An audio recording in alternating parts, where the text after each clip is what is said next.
एक समय की बात है जब एक गांव में सभी लोग बड़े ही हंसी खुशी रह रहे थे।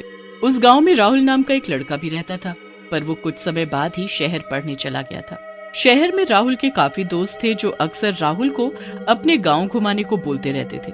एक दिन कॉलेज की छुट्टियां पड़ी तो राहुल ने सोचा कि क्यों न इस बार वो अपने दोस्त को भी अपने साथ गाँव ले चले। वो इस बारे में सोचता है कि तभी उसके दोस्त वहाँ आ जाते हैं। अरे राहुल, क्या सोच रहे हो?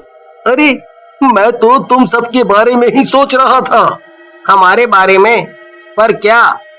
अरे मैं इन छुट्टियों में अपने घर तो जा ही रहा हूँ, तो सोच रहा था कि क्यों ना तुम सब भी इस बार मेरे साथ चलो। अरे वाह, ये तो बड़ी अच्छी बात है। चलो चलो, इस बार हम तुम्हारे गांव ही चलते हैं। सब लोग बड़े ही खुश होते हैं। छुट्टियां पड़ते ही सब गांव के लिए निकल पड़ते हैं। गांव में घुसते ही सब गांव को देखते ही रह जाते हैं। वाह, ये कितनी सुंदर जगह है। सब लोग राहुल के घर जाते हैं और वहाँ उसके माँ बाप से मिलते हैं। उसके बाद सब खाना खाते हैं और घूमने के लिए निकल पड़ते हैं। सब दोस्त गांव घूमते घूमते एक खंडहर के सामने से गुजरते हैं जिसमें से अजीब सी बदबू आ रही होती है। उस खंडहर के बाहर एक बहुत ही घना पेड़ होता है जिसके ऊपर एक मटका लटका हुआ होता है। उस मटके के ऊपर एक लाल कपड़ा भी बंधा होता है। अरे मीना, ये देखना, इस पेड़ पर ये मटका कैसा है? अरे होगा कुछ, हमें क्या। अरे तुम दोनों यहाँ क्या कर रही हो? यहाँ कोई नहीं आता। पर क्यों? पता नहीं, बस यहाँ के लोग बोलते हैं कि यहाँ कोई बुरी आत्मा रहती है। हाँ, वो इसी मटके में है, तभी इसमें कपड़ा बंधा हुआ है। राहुल की बातें सुनकर दोनों सहेलियां बहुत ही डर जाती हैं और वहाँ से चलने को बोलती हैं। इन सब की बातें सुनकर मनीष उनका बहुत ही मजाक उड़ाता है। अरे ये सब बकवास है, तुम लोग शहर में रहकर भी ये सब सोच रखते हो। देखो, अभी मैं इस मटके को फोड़ता हूँ, इसमें कोई भूत वूत नहीं है। अरे भाई, ये सब हरकत मत करना, वरना बहुत बड़ी मुसीबत आ जाएगी। अरे भाई, कुछ नहीं होगा, देख। मनीष एक पल में उस मटके को फोड़ देता है। जैसे ही मटका फूटता है उसमें से खून गिरने लगता है। सब खून देखकर एकदम पीछे हट जाते हैं। अचानक आसमान में बिजली कड़कने लगती है और बारिश शुरू हो जाती है। चारों तरफ खूनी बारिश शुरू हो जाती है। तभी सबको जोर से हंसने की आवाज आती है। तभी उनको अपने सामने एक चुड़ैल दिखाई पड़ती है। मैं आजाद हो गई आजाद हो गई। अब ये खूनी बारिश सब बर्बाद कर देगी। मैं इस गांव पर राज करूंगी, राज। चुड़ैल आजाद हो गई, भागो यहाँ से। हे भगवान, ये सब क्या हो गया? ये तुम्हारी वजह से हुआ है। अब ये खून की बारिश नहीं रुकने वाली, सब बर्बाद हो जाएगा। हमें इसी वक्त घर चलना चाहिए और तुम्हारे माँ बाप को सब सच सच बता देना चाहिए। सब लोग जल्दी जल्दी राहुल के घर के लिए भागते हैं। रास्ते में बारिश और ज्यादा तेज होने लगती है। वो अपनी पूरी कोशिश करते हैं कि जल्द से जल्द घर पहुंच जाएं। रास्ते में फिर उनको कुछ जानवर मरे पड़े दिखते हैं। वो सब भागकर उससे बचने की कोशिश करते हैं, पर कुत्ता वहीं दम तोड़ देता है। ये कुत्ता इसी खून के पीने से मरा है और वो जानवर जो रास्ते में कुछ जानवर मरे पड़े थे वो भी इसी पानी से। अभी बस हमें जल्दी घर पहुंचकर इसका हल ढूंढना होगा। वो सब फिर आगे बढ़ते हैं तो गांव में हड़कंप मचा हुआ होता है। सभी खून की बारिश से डरे होते हैं और खिड़कियों से छिपकर बाहर देख रहे होते हैं। जल्दी से वो चारों राहुल के घर पहुंचते हैं।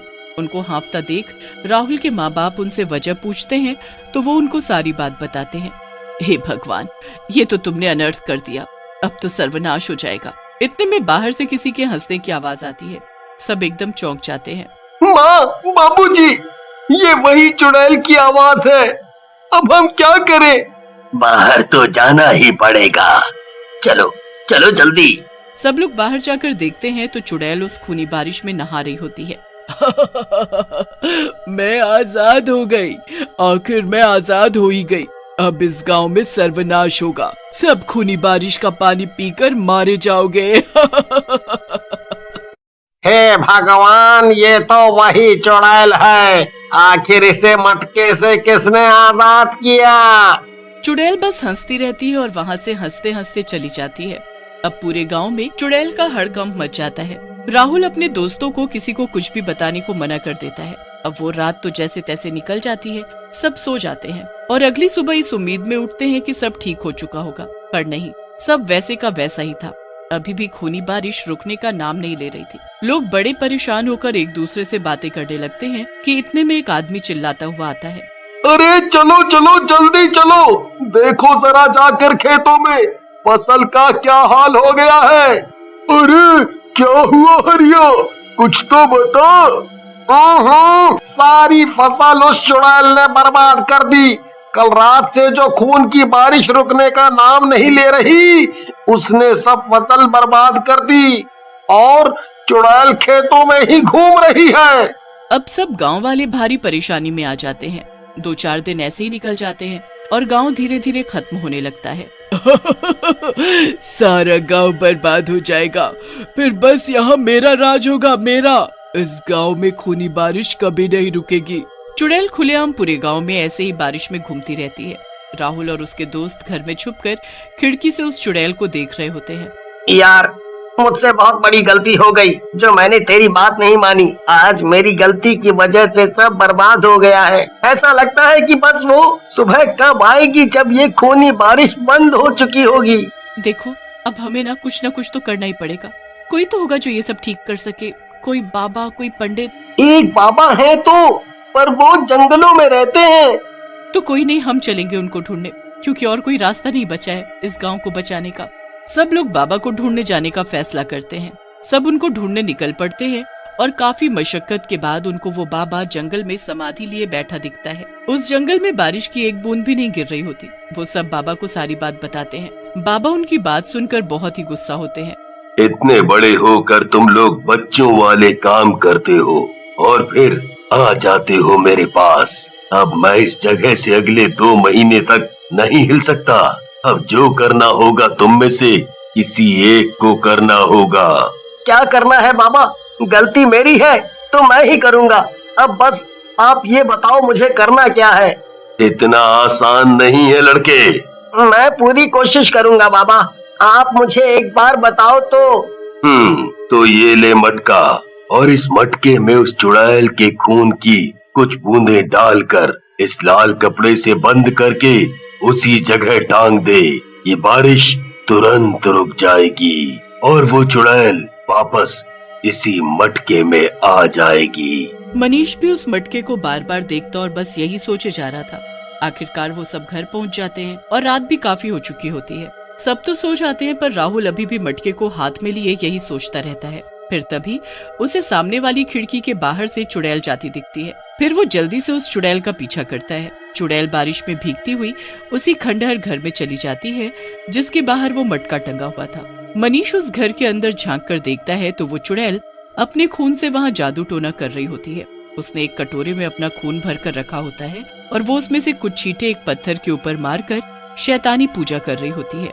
मनीष चुड़ैल के वहाँ से जाने का इंतजार करता रहता है। काफी समय बाद चुड़ैल वहाँ से उठती है। उसके बाहर जाते ही मनीष अंदर जाता है और उस कटोरे का खून अपने मटके में भरने लगता है कि तभी चुड़ैल को एहसास होता है और वो वापस अंदर आ जाती है। ए लड़के, ये तू क्या कर रहा है? अभी बताती हूँ तुझे मैं। चुड़ैल गुस्से में मनीष की तरफ आगे आगे बढ़ती है। कपड़ा बांधकर वो जल्दी से बाहर भागता है और पेड़ पर मटका टांगने लगता है। चुड़ैल भागकर मनीष की गर्दन बस पकड़ने ही वाली होती है कि बारिश के कीचड़ में चुड़ैल का पैर फिसल जाता है और वो मुंह के बल नीचे गिरती है। मनीष इतने में पेड़ पर मटका बांध चुका होता है और चुड़ैल गायब हो जाती है। फिर तुरंत ही बारिश रुक जाती है। सब पहले जैसे ठीक हो जाता है। मनीष जल्दी से घर जाकर सबको ये खबर देता है। सारे गांव वाले खुशी से झूम उठते हैं और सब ठीक